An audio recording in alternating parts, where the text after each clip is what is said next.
অজ্ঞানতিমিরান্ধস্য জ্ঞানাঞ্জন শলাকয়া চক্ষুরুন্মিলিতং যেন তস্मै শ্রী গুরবে নমঃ।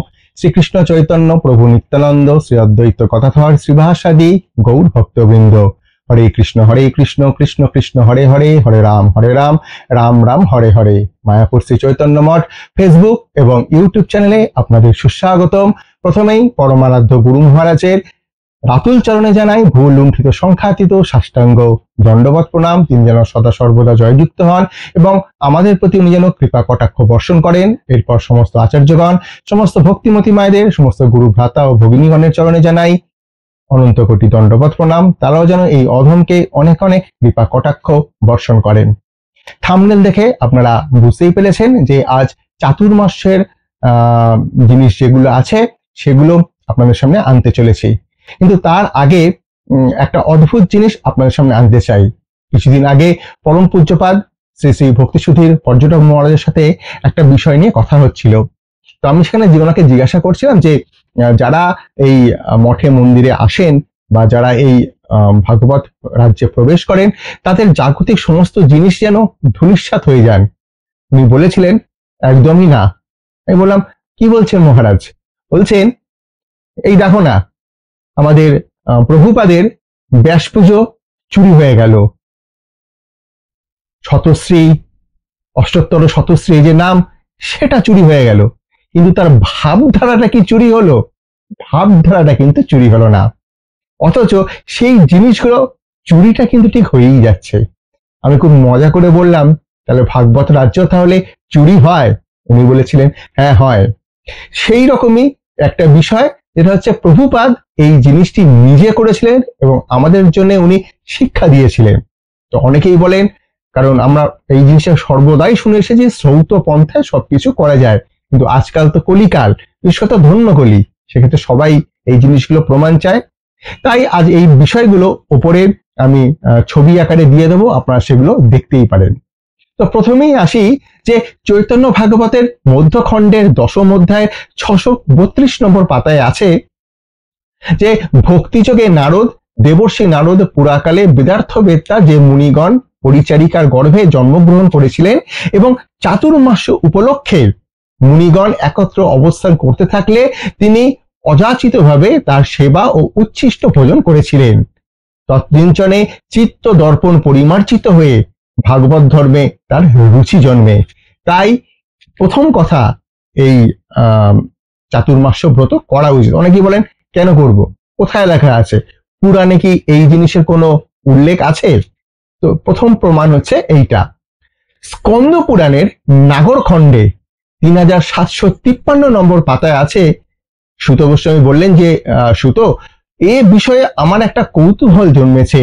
তুমি যদি আমার শুশ্রূষা করো তাহলে আমার মনে হয় যে আমরা এখানে সকল বাক্যে তোমার গৃহে অবস্থান করে চাতুর্মাস্য ব্রতের শুভ আরম্ভ করি।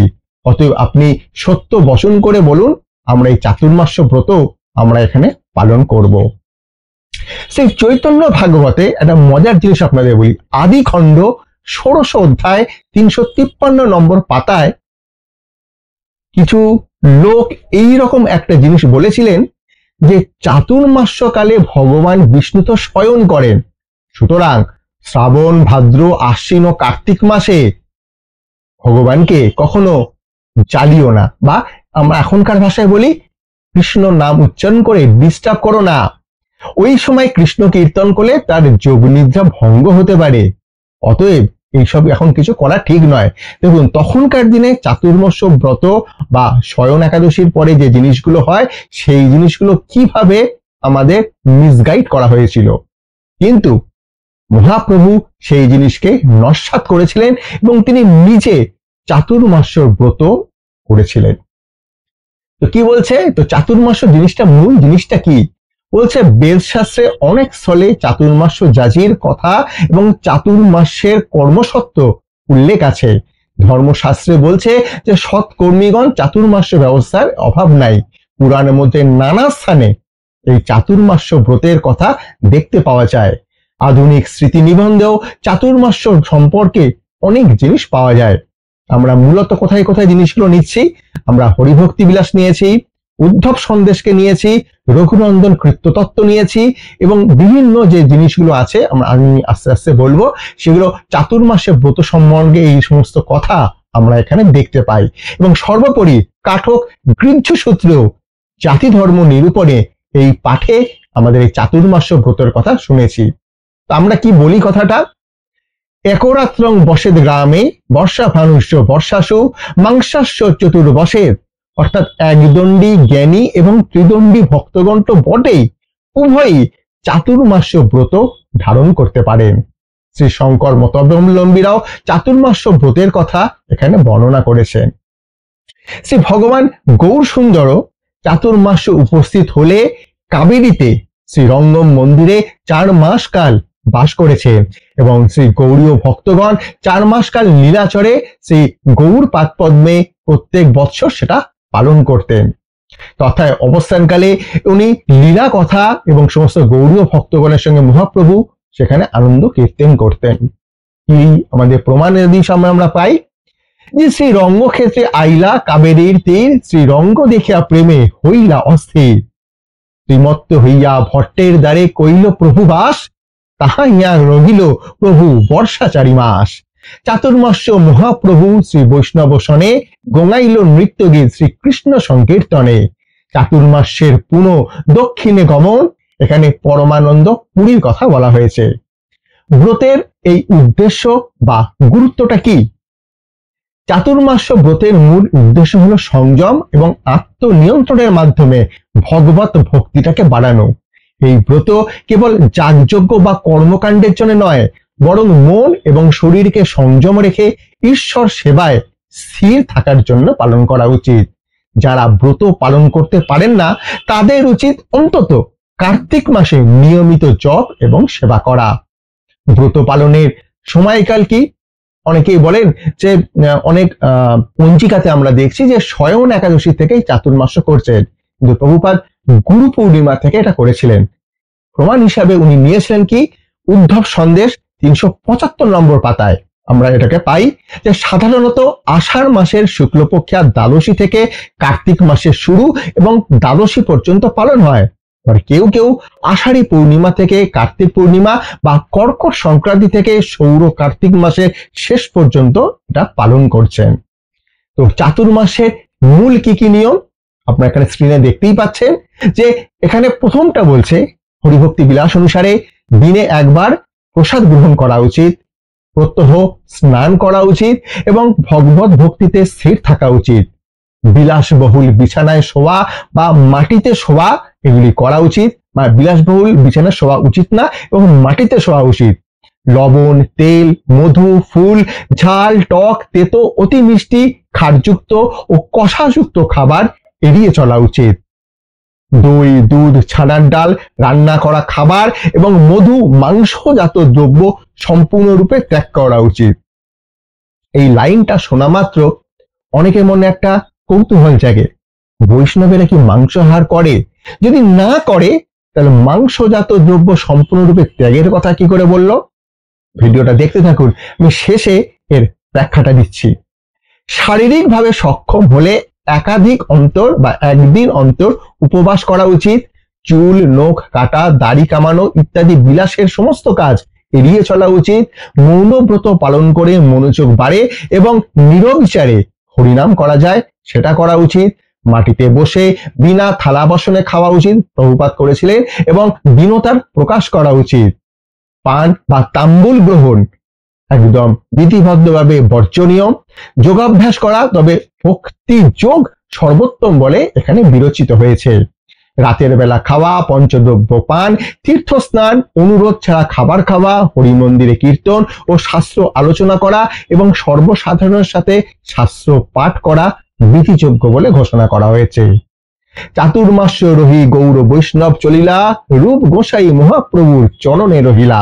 চৈতন্য চরিতামৃতের প্রথম অধ্যায় আমরা পাই, এবং দশমে পাচ্ছি যে এই মতো মহাপ্রভুর ভক্তগণ সঙ্গে চাতুর্মাস্য গঙ্গাইলা কৃষ্ণ কথা রঙ্গে। এবং প্রমাণ হিসেবে শ্রীল মাধবেন্দ্র পুরীপাদও এখানে এটা করেছিলেন। গ্রীষ্মকাল অন্তে পুনঃ নীলাচলে গেলা, নীলাচলে চাতুর্মাস্য আনন্দে রহিলা। এবং এই যে বিধিগুলো ওনারা করেছিলেন, কিছু জিনিস ওনারা বললেন যে মাস ভিত্তিক বিশেষত কোন জিনিসগুলো সর্বপ্রকারে বর্জনীয়। আষাঢ় মাসে বলা হয়েছে শাক খাওয়া যাবে না। এখানে দুটো মানে আছে। শাক শব্দের অর্থ আপনার শাকসবজি বলেন, অনেকে অনেক ধর্মশাস্ত্রে শাক শব্দটা রান্না করা সবজিকেও শাক বলে উল্লেখিত আছে। ভাদ্র মাসে দই খাওয়া যাচ্ছে না, আশ্বিনে দুধ, এবং কার্তিনে আবার সেই আমি আগে যেটা বলেছিলাম যে আমিষজাত খাবার করা যাবে না। এখানে আমিষজাত বা মাংসাহার কাকে বলছে? বলছে নিষ্পাপ মানে শিম, রাজামাস মানে বরবটি, কলিঙ্গ মানে ইন্দ্রজব, পটল, বেগুন, বাসি খাবার, এইগুলি আমিষ জাতীয় খাদ্যের ভেতরে গণ্য করা হয়েছে। সাদা বেগুন বা অনেকে এটাকে আমরা সাহেব বেগুনও বলি, এটি হচ্ছে অশুদ্ধ। এটি যে কোনো অবস্থায় ত্যাগ করা উচিত। যাহারা সামর্থ্যবান তাহাদের উচিত সুস্বাদু খাবার ত্যাগ করা। কেন ত্যাগ করব? বলে তো দিলেন প্রভু যে সুস্বাদু খাবার ত্যাগ করব। দেখবেন ইন্দ্রিয় সহযোগে প্রভুপাদ একটি জায়গায় বর্ণনা করেছিলেন, যখন উনি সুস্বাদু খাবার একবার গ্রহণ করেছিলেন, যে আপনারা সকলেই জানেন উনি আম খাওয়া কোনোদিনও আর খাননি। কারণ সেই প্রসঙ্গে একটা ছোট্ট কথা বলেছিলেন, যখন মানুষ কোনো সুস্বাদু দ্রব্য খায় তখন সমস্ত ইন্দ্রিয় দিয়ে সেই খাবার স্বাদ গ্রহণ, দেখা, তাকে ভক্ষ বা তাকে উপভোগ করার জন্যই ব্যস্ত থাকে। যখন আপনি সুস্বাদু খাবার গ্রহণ করছেন সেই সময়টুকুও যেন হরি নাম কীর্তন থেকে যাতে বিরত যাতে না হয়, তাই তিনি সুস্বাদু খাবার ভক্ষণের সপক্ষে যুক্তি দিলেন। তাই ব্রতের শিক্ষা, এই নিয়মগুলো কেবল কৃচ্ছ সাধন নয়, বরং ঈশ্বর সেবার সহায়ক। তাই ভক্তির পথে আসল লক্ষ্য হলো মনোযোগ এবং নিষ্ঠা ধরে রাখা। অনেকেই আপনারা দেখেছেন, আমরা বলি না যে ওইসব করে কিছু নেই, মন যদি ভালো হয় তাহলে ভগবানের পথে চলে যাবে। তাহলে একটা কথা জানবেন, মনটা ভালো রাখবেন কি করে? ডাক্তার কখনো রোগীর অনুসারে ওষুধ দেয় না, যে ডাক্তার ওই ওষুধটা বড্ড তেতো, খেতে পারছি না, ডাক্তারবাবু কি শোনেন? শোনেন না। তাই আমাদের গোস্বামীগণ, প্রভুপাদগণ, আচার্য বর্গরা যা জিনিস বলেছেন সেটাই মানলেই আপনার ওই তথাকথিত মন আয়ত্তে থাকে, নিয়ন্ত্রণে থাকে। তাই সম্পূর্ণভাবে নিয়োজিত রাখতে পারবেন এবং চাতুর্মাস্য ব্রত পালন করলেই আত্মিক উন্নতি এবং ভগবত সেবার প্রতি উৎসাহ বাড়বে। তো এই ছিল শাস্ত্রের প্রমাণাদি সহ চাতুর্মাস্য ব্রতের মাহাত্ম্য কথা। ভিডিওটা কেমন লাগলো অবশ্যই কমেন্ট সেকশনে জানান। আর আমি শচীনন্দন, এই রকম ভিডিও নিয়ে আমি আবার আপনাদের সামনে উপস্থিত হওয়ার চেষ্টা করব। জয় অনন্ত কোটি বৈষ্ণব বৃন্দের জয়, জয় আকর মঠরাজ মায়াপুর শ্রী চৈতন্য মঠের জয় এবং তৎশাখা সমূহ সমস্ত গৌড়ীয় মঠের জয়। হরে কৃষ্ণ।